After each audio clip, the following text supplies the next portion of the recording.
Bien, mis amados hermanos, la semana anterior a la que pasó, ya hace 2 semanas atrás, estuvimos hablando sobre Timoteo, ¿cierto? Sobre el testimonio de Timoteo.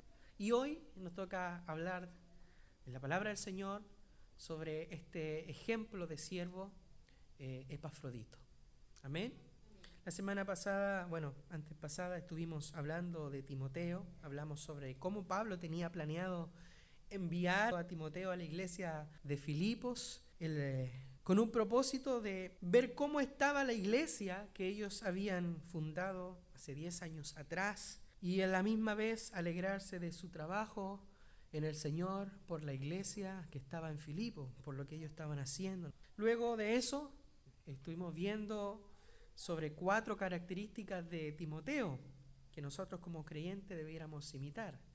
Y una de las características que estuvimos viendo de Timoteo era simplemente que él, al igual que el Pablo, tenían el mismo parecer, el mismo pensamiento, tenían la misma alma, la misma entrega, ¿no es cierto?, que Pablo tenía.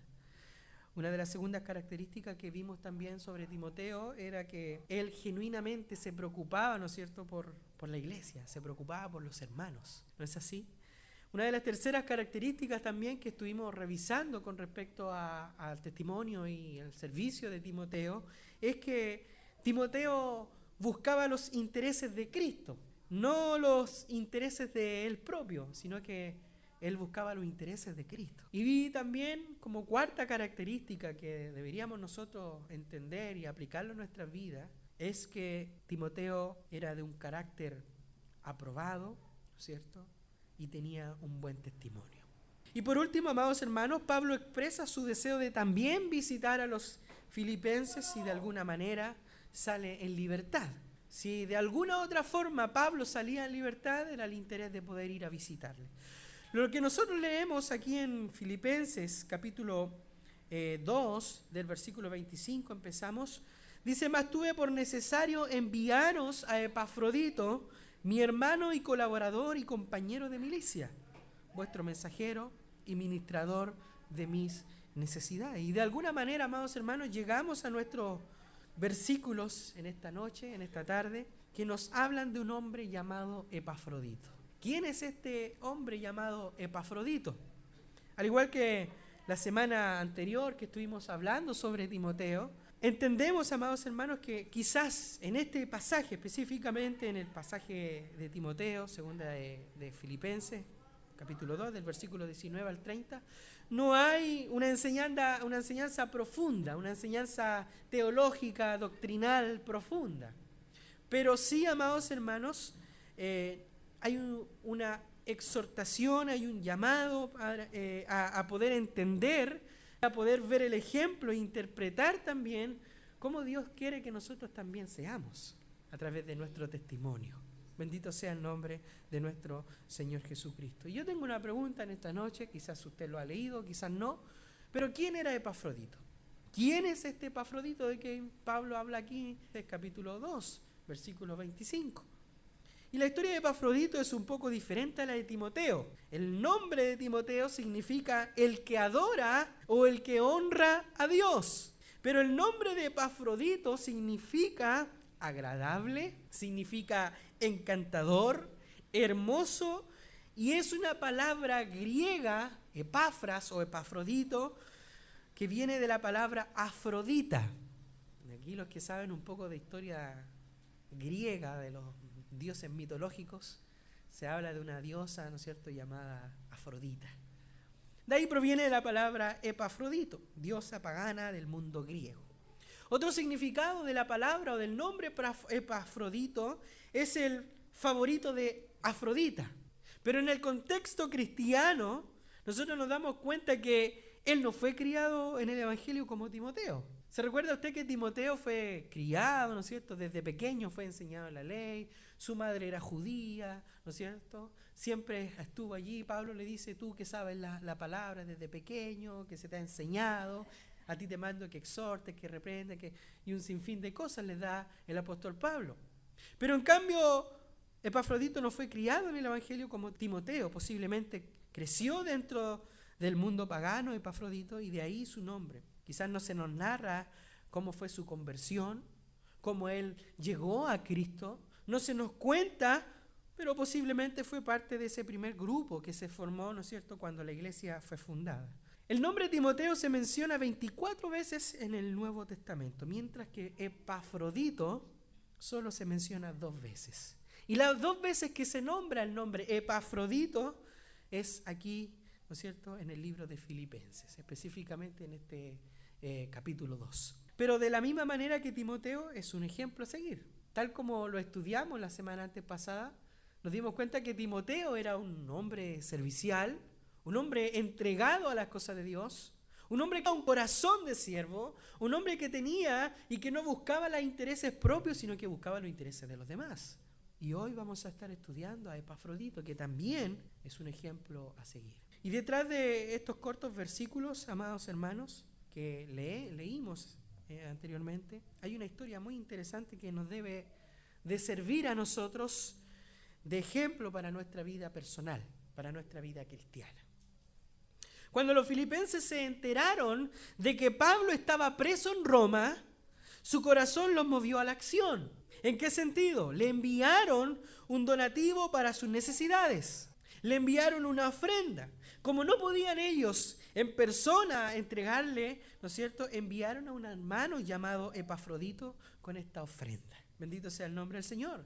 Pero eso no tan solamente se quedó allí, sino que su tarea no solo era llevar el donativo, sino que también quedarse en Roma y ayudarle en cualquier necesidad que Pablo tuviera. ¡Wow!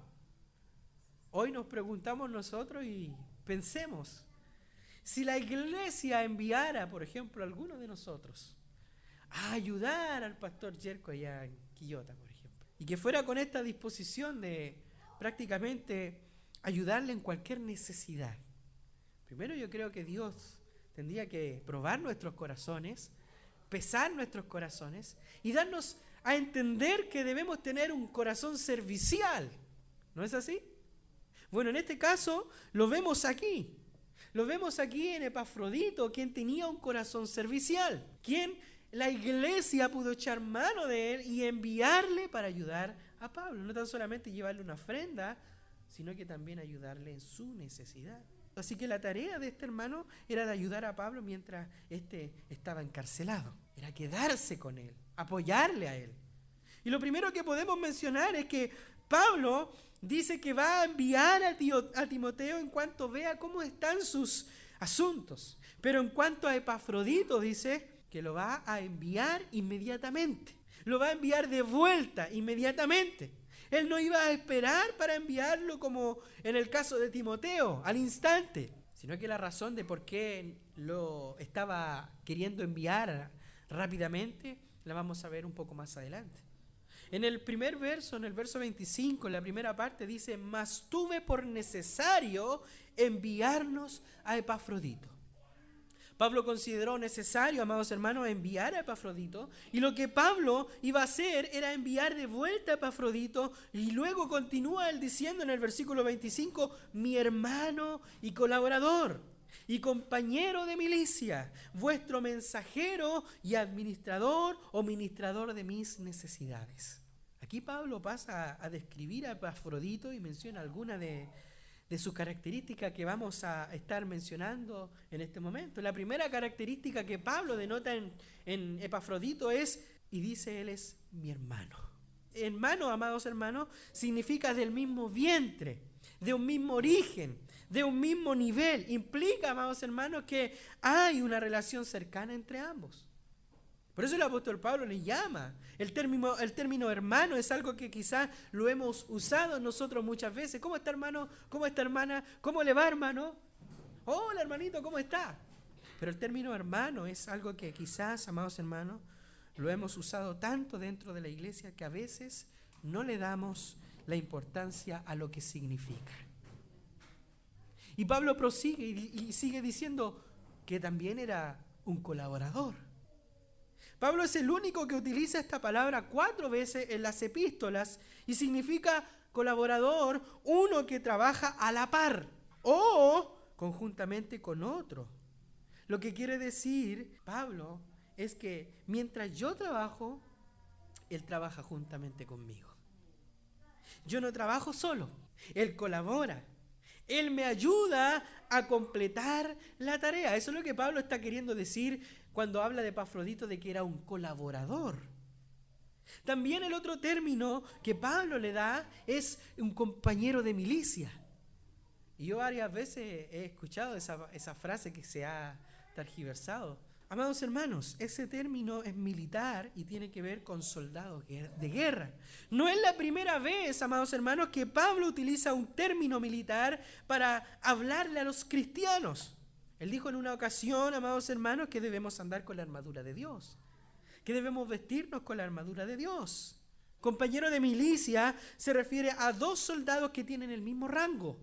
Pablo no se ve como una persona superior a Epafrodito. No se ve como alguien mayor, sino que lo ve como un hermano y como un igual en medio de la batalla. Y la otra frase con la cual Pablo le habla o caracteriza a Epafrodito es que él es vuestro mensajero, le dice a la iglesia de Filipos. Él era el mensajero que los filipenses habían enviado para que le sirviera a Pablo. Mensajero es el término que se le da a apóstol, que significa enviado o enviado con un recado. Eso es lo que significa la palabra mensajero en el sentido correcto de la palabra apóstol. Porque hoy en día cualquiera se nombra apóstol. Pero amados hermanos, enviado fue Epafrodito con una misión, fue enviado desde Filipos con una misión de entregar una ofrenda y de servir a las necesidades de Pablo. ¿Y cuál ejemplo vemos aquí en este hombre? Termina el apóstol Pablo diciendo, ministrador de mis necesidades. Ministrador significa ministrar. Ministrar, amados hermanos, es el verbo de ministro. Y ministerio significa servidor.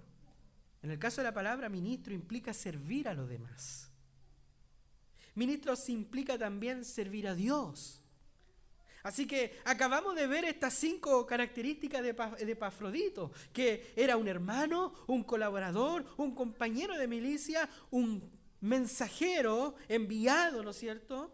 Un administrador de las necesidades, un ministro, un servidor de los demás. Y los siguientes versos, amados hermanos, nos dicen por qué Pablo iba a enviar a este hombre de regreso. Mire lo que dice el versículo 26 al 27, dice la palabra del Señor, porque él tenía gran deseo de veros a todos vosotros y gravemente se angustió porque habíais oído que había enfermado.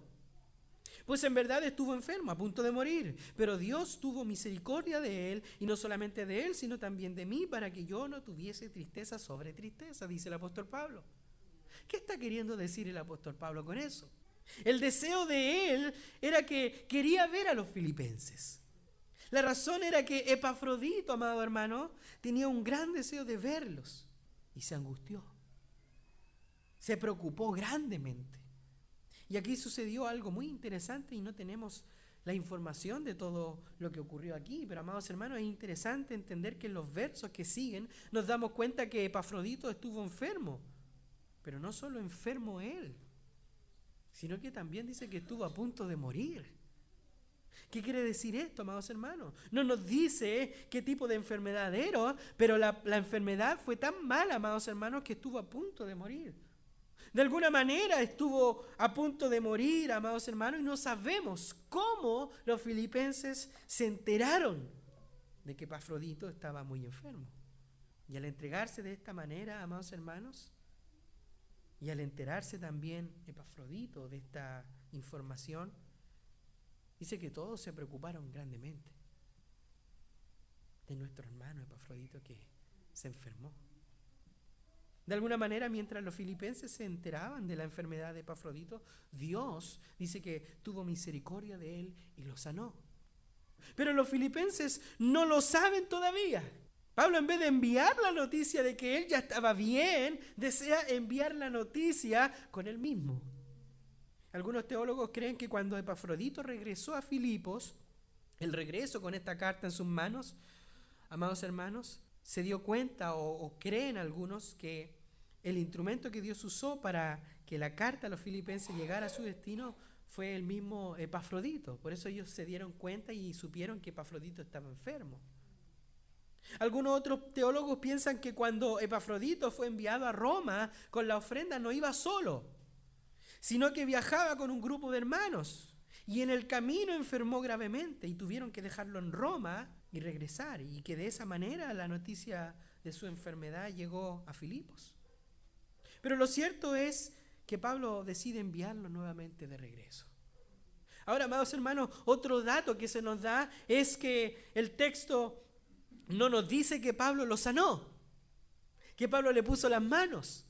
No, amados hermanos, sino que Dios había usado a Pablo en otras ocasiones con dones de sanidad. Leemos allí en Hechos capítulo 14, versículo del 8 al 10, dice la palabra del Señor: y cierto hombre en Listra estaba sentado, imposibilitado de los pies, cojo de nacimiento, que jamás había andado. Este oyó hablar a Pablo, el cual, fijando en él sus ojos y viendo que tenía fe para ser sanado, dijo a gran voz: levántate derecho sobre tus pies. Y él saltó y anduvo. Ese es uno de los versículos en el cual nos habla de que Pablo hizo milagros, sanidades. No él, sino que el Espíritu de Dios sobre él.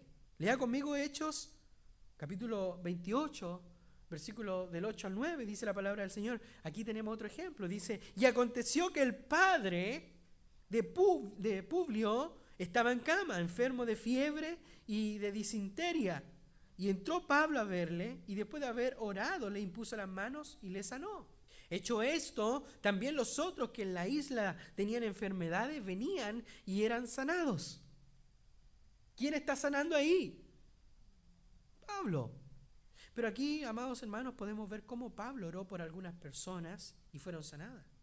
Pero en el caso de Epafrodito, que enfermó de gravedad, no se nos dice que Pablo le haya sanado como lo hizo anteriormente. Y la pregunta es ¿por qué? ¿Por qué si anteriormente en Hechos Pablo había puesto la mano en un cojo y salió saltando? Que vinieron enfermos y muchos eran sanados. ¿Por qué en esta ocasión Pablo no lo sanó? ¿Por qué razón? Amados hermanos, lo que debemos entender es que la sanidad no es algo que dependa de nosotros. Dios es quien sana a las personas. Y Él lo hace cuando Él quiere. Amados hermanos, la sanidad de una persona no depende de mí, no depende de usted. Yo no tengo ningún poder para sanar a alguien. Usted no tiene ningún poder para sanar a nadie. Nadie tiene el poder en sus manos de sanar a nadie. Entiéndase bien, Dios es quien sana. El poder de Él. Y Él sana a quien quiere, cuando Él quiere. Y de la forma que Él quiere. Pablo mismo se enfermó. Vaya conmigo a Gálatas capítulo 14, versículo 13, dice la palabra del Señor: pues vosotros sabéis que a causa de una enfermedad, está hablando de su enfermedad, a causa de una enfermedad del cuerpo, os anuncié el evangelio al principio. Y hay personas por ahí que no leen su Biblia y dicen que un cristiano no puede estar enfermo. O dicen que si estás enfermo y no te sana es porque te falta la fe. Pero al decir esto solo demuestran que no han leído la Biblia. Aquí vemos a un hombre enfermo. Vemos a un hombre que estuvo a punto de morir y que no dependía del apóstol Pablo la sanidad de esta persona, sino que simplemente dependía de la soberanía de Dios. Y en una ocasión el mismo Pablo dejó a alguien llamado Trófimo enfermo. Vaya conmigo, 2 Timoteo capítulo 4, versículo 20. Él dice: Erasto se quedó en Corinto y a Trófimo dejé en Mileto enfermo. Amado hermano, así que Epafrodito enfermo, los filipenses se enteraron que él estaba enfermo, pero sigue diciendo el versículo 27, pues en verdad estuvo enfermo a punto de morir, pero Dios tuvo misericordia de él, y no solamente de él, sino también de mí, para que yo no tuviese, dice, tristeza sobre tristeza. ¿Qué está queriendo decir aquí el apóstol Pablo? Estuvo enfermo a punto de morir. No fue una poca cosa su enfermedad, amado hermano, sino que dice que Dios tuvo misericordia de él. No se nos narra cómo, amados hermanos, pero Dios, dice, sanó a Epafrodito. Y dice que Dios también tuvo misericordia de él. Y no solamente de él, dice el apóstol Pablo, sino también de mí, para que yo no tuviese tristeza sobre tristeza. Esa es la única vez en esta carta, amados hermanos, donde Pablo habla y dice que está triste. Él dice que si Epafrodito hubiera muerto por su enfermedad, eso le hubiese añadido tristeza encima de la tristeza que él ya tenía por su encarcelamiento. Pero Dios tuvo misericordia y lo sanó. Hermanos, Dios tiene misericordia de nosotros todos los días de nuestra vida. Todos los días de nuestra vida Dios tiene misericordia. El hecho, amados hermanos, de que yo me levante hoy y no estoy muerto, eso demuestra la misericordia de Dios. El hecho de que estemos respirando en esta noche, aquí en este lugar, amados hermanos, eso demuestra la misericordia de Dios. El hecho, amados hermanos, de que seres pecadores anden por ahí ofendiendo a un Dios santo y no caigan muertos en la calle, eso demuestra la misericordia de nuestro Dios. Nuestro Dios es un Dios misericordioso y tuvo misericordia de Epafrodito y también de Pablo. Miren lo que dice el versículo 28 al 30. ¿Qué es lo que dice la palabra del Señor? Dice, así que le envió con mayor solicitud para que al verle de nuevo os gocéis y yo esté con menos tristeza.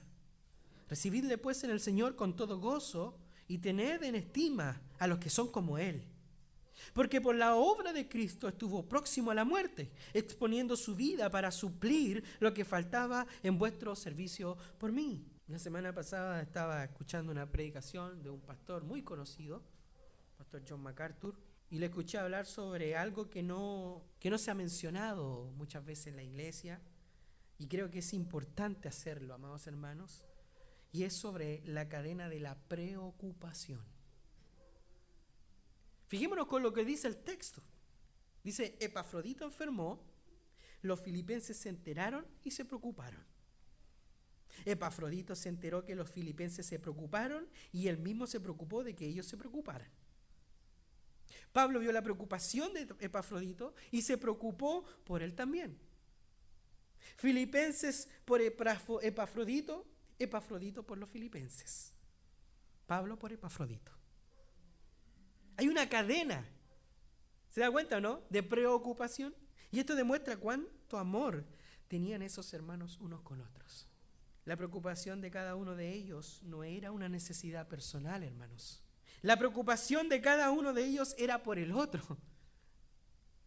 Cada uno tenía sus propias necesidades, amados hermanos. Y Pablo estaba preso. Epafrodito estaba enfermo, pero su preocupación era por la preocupación de otro. Filipenses por Epafrodito, Epafrodito por Filipenses, Pablo por Epafrodito. Yo le hago una pregunta a usted en esta noche. ¿Cuándo fue la última vez que se preocupó por otro? Vuelvo a preguntar. ¿Cuándo fue la última vez que se preocupó por otro? Estamos tan preocupados en nuestras necesidades que no podemos ver las necesidades de otros. Y en este caso, amados hermanos, este no fue el caso. ¿Cuál es la solución, amados hermanos? Miren lo que dice Filipenses capítulo 2, versículo 28, ahí está la solución. Así que le envío con mayor solicitud para que al verle de nuevo os gocéis y yo esté con menos tristeza. Esta fue la solución, enviarlo de regreso. Toda esa cadena de preocupación llegaría a su final. Y su final sería de que los filipenses se iban a alegrar al ver a Epafrodito. Se iban a alegrar porque los filipenses sabían que Epafrodito también había servido a Pablo. Se van a alegrar porque Epafrodito también está alegre. Así que la cadena de preocupación se convierte en la cadena del gozo. Ya no es una cadena de preocupación, sino que ahora es una cadena del gozo. El gozo, amados hermanos, al ser enviado de regreso. Nuevamente aquí podemos ver que el gozo de cada uno no es producto de algo personal. ¿Qué quiero decir con esto? Que la gloria del uno es por la gloria del otro. Que la alegría de uno es por la alegría del otro. Los filipenses se alegran por Epafrodito, Epafrodito se alegra por los filipenses y Pablo se alegra por Epafrodito. La misma pregunta nos debemos preguntar nosotros. ¿Cuándo, amados hermanos? ¿Cuándo la alegría de otro fue tu alegría? ¿Cuándo la alegría de otro fue tu alegría? ¿Te alegras y compartes la alegría de tu hermano? Eso es lo que está pasando aquí en este texto, amados hermanos. Miren lo que dice Filipenses capítulo 2, versículo 29. Dice, recibidle pues en el Señor con todo gozo, dice, y tened en estima a los que son como Él. Yo creo, amados hermanos, que Pablo solo quiere estar seguro de que todo se haga correctamente. Recuerden que Epafrodito fue enviado a Roma para suplir las necesidades de Pablo. Y Pablo todavía está preso, pero Epafrodito está de vuelta. Pudiera ser que algunos piensen que Epafrodito abandonó su misión y se quitó de la misión, y piensen quizá que vio la cosa un poco media dura y regresó. Y que por esa razón Pablo da todas las explicaciones que da, y luego dice, recibidle pues en el Señor con todo gozo y tened en estima a los que son como Él. Hombres como Él son dignos de honor. Yo pregunto ¿por qué? ¿Por qué hombres como Él, como Epafrodito, son dignos de honor? Miren lo que dice Filipenses, el último versículo, el versículo 30, dice, porque por la obra de Cristo estuvo próximo a la muerte. ¡Qué honor! Entregar tu vida por la obra de Cristo. Este era un hombre honorable. Por amor a la obra de Cristo estuvo próximo a la muerte, exponiendo su vida no para suplir su necesidad, sino que suplir lo que faltaba en vuestro servicio para mí, dice el apóstol Pablo. Y lo más preciado que un hombre tiene, amados hermanos, y en esto creo que concordamos todos, lo más preciado que un hombre tiene es su propia vida, ¿o no? Pierda su auto, pierda su trabajo, usted va a seguir siendo usted, ¿o no? Pierda su vida y usted no va a volver a ser la misma o el mismo que era antes, y no va a volver a nacer de nuevo, ¿o no?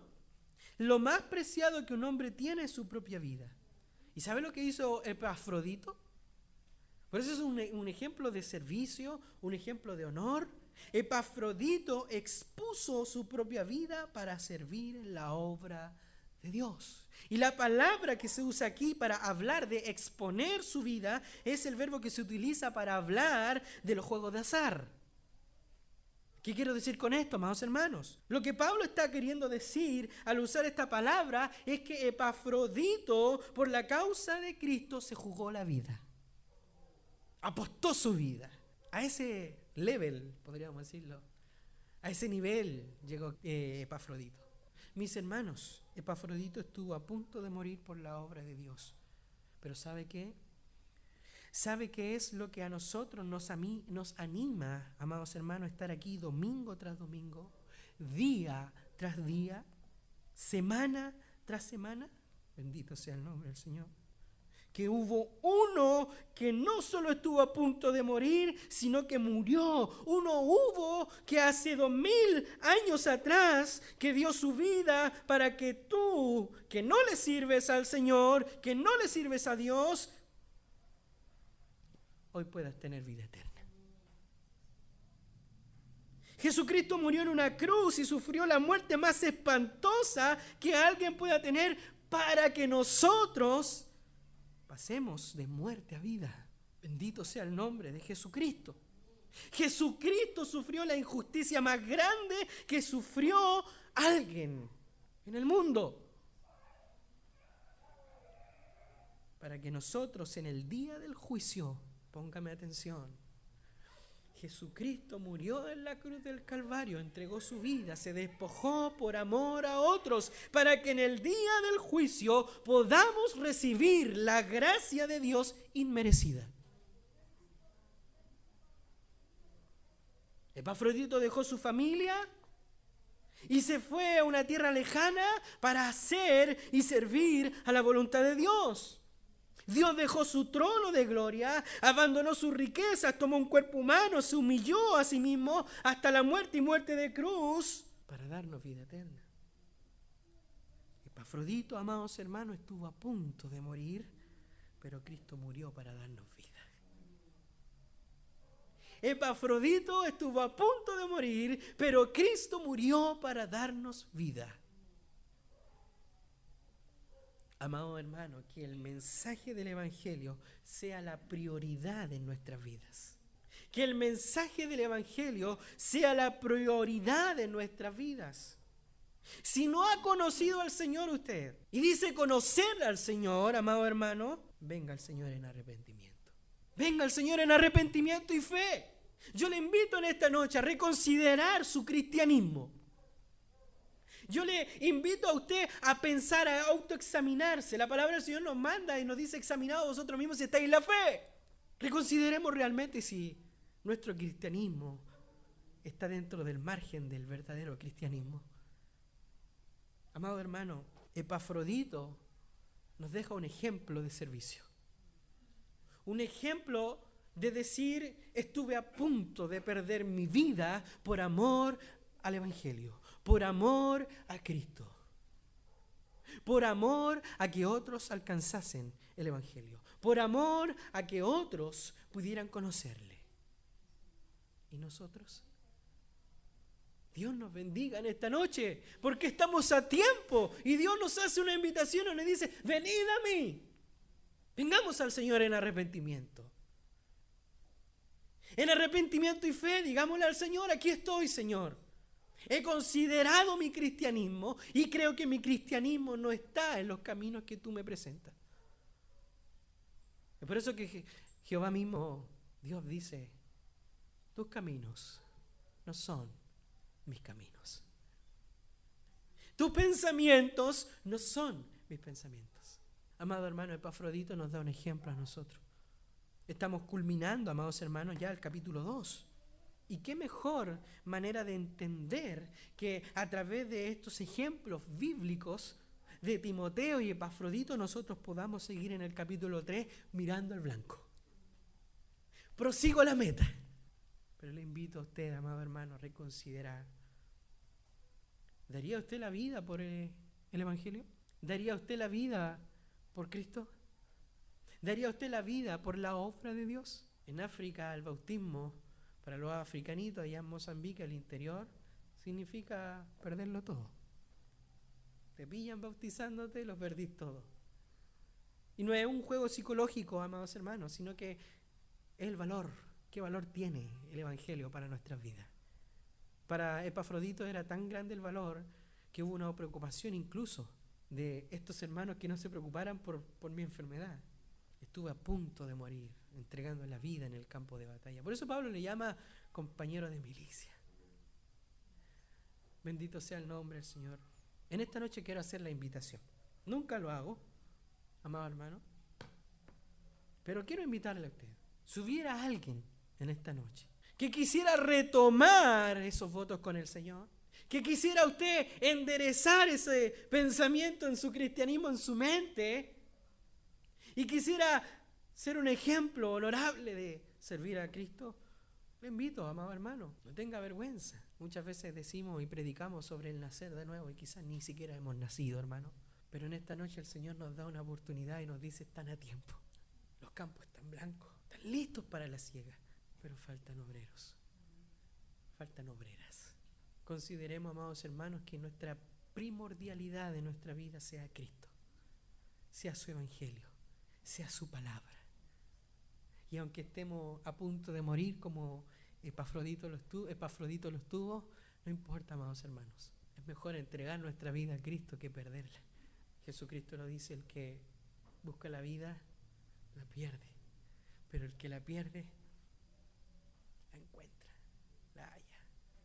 Y yo te pregunto en esta noche: ¿has hallado vida? ¿O estás tratando de malgastar tu vida? Quiero invitarle a orar, hermano. Si hay alguien que quisiera retomar con el Señor, ahí donde está, levante su manito y vamos a orar para que usted retome, amado hermano, y sea ese ejemplo honorable, tal como lo fue Epafrodito. Amén. Así que el Señor les bendiga en esta noche y que la paz del Señor sea gobernando sus corazones. Quiero invitarle a orar en el nombre del Señor.